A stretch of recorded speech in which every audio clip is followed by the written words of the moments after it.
welcome to the Muhlenberg Broadcasting Channel. For this week's segment, we're going to be doing an Out of the Muhlenbubble, where we talk about pop culture events that happened recently. So we're your hosts, Andrew O'Connell, Caeda, Billows, and Katie Frischer.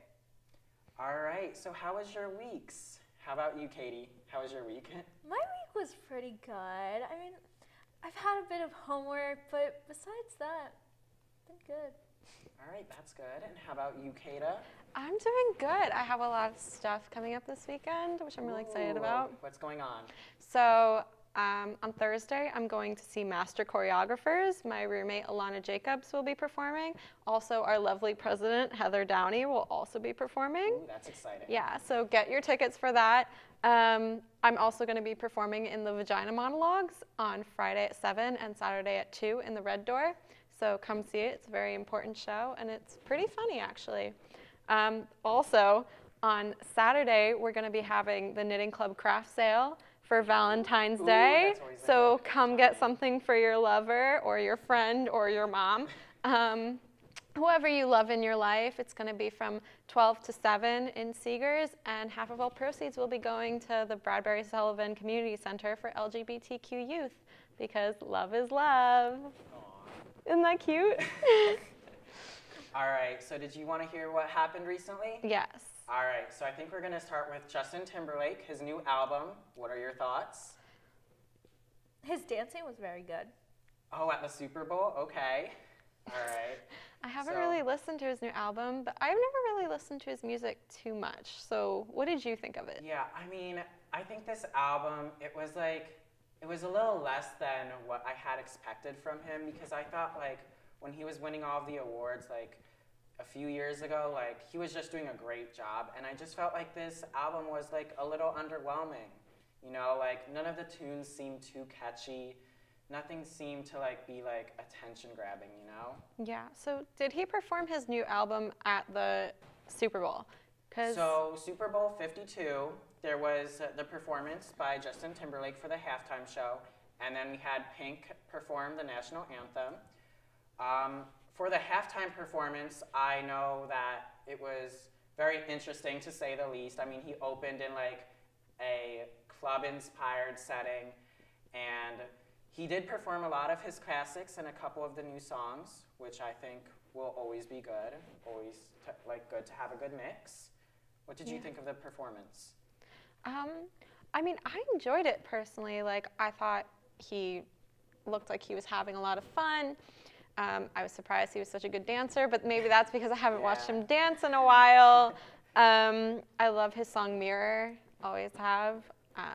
So I enjoyed it. I know the people I was with when I was watching the Super Bowl didn't enjoy it as much. So I don't know. What did you think? I thought it was interesting how at first it kind of reminded me of his times back, like, in the 90s, and then he worked his way up to stats and today.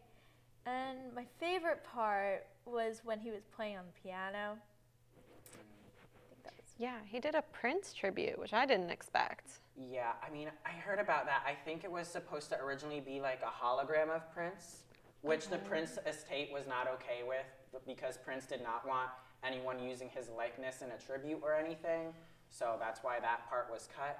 Okay. But that was very interesting to hear about. But it's always good when you see someone like Justin Timberlake, like, on the biggest stage of, like, the biggest night in showbiz, and you see someone just, like, exuding energy and happiness and excitement for, like, a sold-out stadium, one of the biggest live concerts you can play, televised nationally. So that's always nice. I just think one thing about his performance is, I don't think it was his fault, but the sound, I think, like, his mic was a little low. Okay, I thought it was me, like, in the room I was in with all the people talking, because I couldn't hear him. Yeah, exactly. And I think that was, like, the biggest critique for everyone, where no one really, like, thought he had, like, a full sound to his voice, because his mic was a little flat, it was a little low, which was probably not his fault. I mean, maybe, like, everyone should have done, like, another mic check before the Super Bowl, so. Yeah, okay, well, we're still speaking of the Super Bowl, so what did you think of the game? Did you watch it? So the game, I did watch glimpses of it. I mean, the catches were amazing, and a couple of the catches came very close. So Yeah. it was a very nail-biting game. Yeah. Yeah, especially since it was the first Super Bowl that the Eagles won. In It was In Yeah, history, in yes, history, it's the yeah. first Super Bowl that the Eagles won, and to be up against a team like the Patriots, that's an even bigger achievement, I think. You watched the game too? Yes, I did. Were you rooting for the Eagles? I was definitely rooting for the Eagles, and especially because Patriots is my hometown. But with Pennsylvania, I root for the Eagles. Yeah. I think a lot of people were rooting for the Eagles since So they many were the people were. underdog. Yeah. So. I was silently rooting for the Pats just because my mother is a hardcore Pats fan because she grew up in Massachusetts and all that, and she texted me during the game saying, "No daughter of mine would not root for the Patriots. What are you doing?" Yeah, and I was just but like, I mean, we go to school in okay, Pennsylvania, right. And so I was surrounded everyone's rooting for the Eagles. I was surrounded by Eagles fans cheering, and when something good would happen for the Eagles, I'd be like, boo. Yeah, but very close game, especially Yeah. until the end. It was very close. Yeah, and you So. could see the Patriots feeling the pressure. Tom Brady was feeling the pressure. Tom Brady, wow, Yeah. what a performance he made, and what a statement he made at the end of the Super Bowl. Yeah. He didn't shake at Nick Foles' hand. Can you believe that? I can't. The lack of That's sportsmanship. what usually happens is the quarterbacks usually shake hands after the Super Bowl. I mean, it's a sign of dignity, a sign of respect, and Tom Brady just stormed off the field. Yeah, you could see him spiraling. At a certain point, he wasn't even like calculating his throws. he was just chucking throwing the it ball, anywhere. just like, get away from me. And it was Yeah. like, kind of like, it was disappointing. Yeah, I So- think he let pressure get the best of him. Yeah. Definitely. I think he didn't handle it Yeah. like justably, so. He's one of the most famous like football players out there. Like, I think there is a lot of pressure on him to like win. Yeah, especially So- like when he's 40 years old. He's one of the oldest people to play in the league. You know, like most people that play sports, most people that play football are very young when they are players. So, Yeah. Yeah. So, I mean, yeah. was that the biggest event that happened that day though? No. Because I don't think Definitely not. the I Super don't- Bowl made history, but I don't think that was the biggest event that happened that day. So, if you follow Kylie Jenner on Instagram, you two are laughing, but this is serious.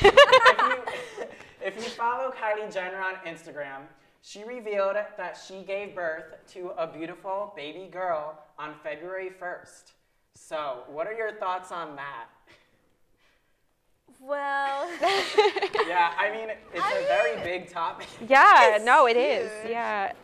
and plus she's 20 years Yeah. old. Only 20 years old, and she has her first kid. Yeah, she's younger than me. I'm like gonna be 22 in like 6 months, and it's like, Now, could you imagine having a baby? no, no, no, Definitely not for a while. yeah, like not even. I mean, like it is her choice. It's her life. It's her body. It is, like, but she is very young. But you know, she has all these people around to help her, and she managed to hide it very well. She did hide it. Very well. So that was surprising that she was able to keep out of the media for a long time. But she said it was for her health and her happiness and for the baby. So, you know. I think there came a point, though, when she just kept hiding it and when she didn't make any, like, explicit confirmation, whether it was social media or the TV show. She didn't make any confirmation saying, like, I'm not pregnant and the rumors are false, or I am pregnant and I'm expecting to have a baby during this time period. She didn't confirm anything until after it happened, which I thought was a very, like, proper way for her to do in a very well-mannered and etiquette way, so. Yeah. So But best of luck to her and the baby. there's a lot of rumors that are going around with what the name of the baby will be. So if you wanted to talk about that really quick. So I heard that she named the baby Stormy with an I. I don't know, that was just an allegation. I don't know. If it's true, I enjoy the name Stormy.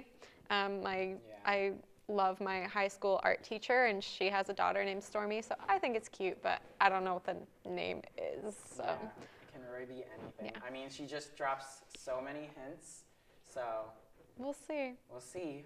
Yeah. But congrats to her. Yeah. All right. Congrats to the Eagles for winning their first Super Bowl. Yeah. Definitely. And congrats to Justin Timberlake for giving a Super Bowl performance to remember. Yeah, and his new album. Yeah.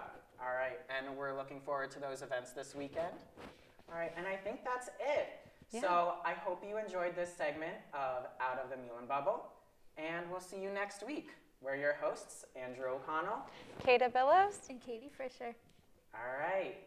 Thanks, Stay classy, Mules.